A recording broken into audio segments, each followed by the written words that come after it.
Pihak yang mengancam Pak Anies ini sudah ditangkap di Jember, tanggapannya mungkin dari timnas? Tanggapannya alhamdulillah, ya kan mudah-mudahan ini seterusnya seperti ini. Jadi betul-betul hukum itu ditegakkan. Ya, Pak Anies sudah menyampaikan kepada saya kalau yang mengancam secara fisik agar dilaporkan. Kalau kritik-kritik tidak perlu dilaporkan. Ya, Pak Anies selalu mengatakan pemimpin dipuji tidak melayang, ya, dicaci tidak tumbang. Jadi apa yang memang diancamkan kepada Pak Anies maupun Pak Muhaimin ya segera dilaporkan kepada polisi. Segera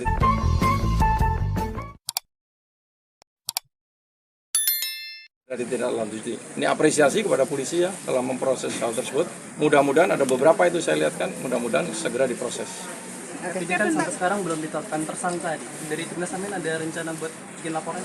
Nah, itu urusannya polisi lah. Oke, satu lagi Cap, ini kan TKN kemarin juga bilang bahwa Caimin itu melanggar aturan karena ada pelibatan pendamping desa di barisan 1 juta jubir desa Amin. Nah, tanggapannya gimana Cap terkait Jadi statement kalau atau memang persepsinya ada yang melanggar silakan dilaporkan kepada Bawaslu.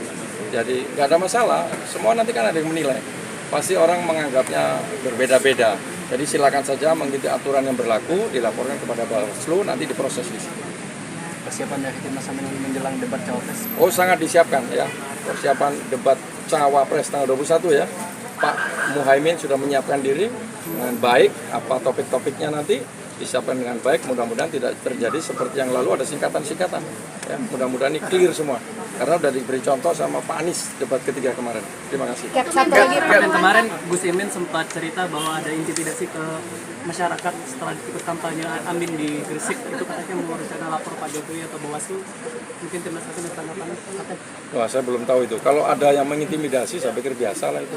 Di mana-mana begitu. Selama nggak mengganggu fisik, tadi nggak mengancam pidana, baru dilaporkan. Kalau tidak ya biasa. Relawan pindah haluan itu karena melihat penampilan Pak Anies menyerang personal Pak Prabowo itu bagaimana? Oh tidak, jadi pindah itu boleh-boleh saja. Kan bukan hanya pindah, yang masuk juga banyak, ya kan? Jangan dilihat yang pindah aja.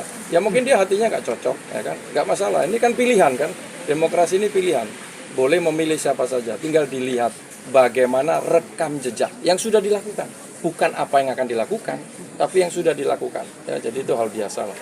Cap, soal cuitan Fahri Hamzah, apakah ada kontestan pilpres yang bakal jadi tersangka setelah pemilu, itu gimana tanggapan dari Timnas Amin? Oh itulah urusan hukum nanti, silakan aja. Kapten, soal Udah cukup ya? Kapten, soal persiapan debat cawapres, Tadi udah dijawab Caimin, tuh. mentornya Caimin siapa ya? Oh, mentor Caimin ya Pak Anies. Satu lagi Cap, ini kan makin mesra kayaknya nih Pak Anies sama Mas Ganjar, kemudian juga kemarin Mas Anies mengucapkan HUT PDIP. Ada peluangkah untuk berkoalisi kalau nanti masuk ke putaran kedua? Kan kita belum tahu, kalau berandai-andai kan kita nggak tahu ya kan. Kalau kan kemarin ada yang bicara itu jubirnya Pak Manul Haq kalau nggak salah. Kita kesepahaman dalam melawan kecurangan. Nah itu pastilah untuk semua kan. Kita kan pemingin pemilu jurdil. Kalau jurdil baru bisa damai dan riang, ya kan. Jadi jurdil dulu jujur dan adil, baru damai, baru riang, kan begitu. Ya, cukup ya? Cukup. Masih kayak kemungkinan satu kan? Oh ya nggak tahu nanti kan kita belum tahu nanti. Kalau melawan yang curang siapa tuh? Ke Bawaslu bagaimana nih katanya ada bahasa penghinaan dari Prabowo dan lain-lain. Mungkin dorongan Enggak, kan sudah dibilang Pak Anies nggak akan melaporkan kalau hanya kritikan. Itu nggak masalah. Pak Anies sudah biasa. Tadi kan sudah saya bilang, dicaci nggak tumbang, dipuji nggak melayang. Udah itu aja. Siap. Makasih.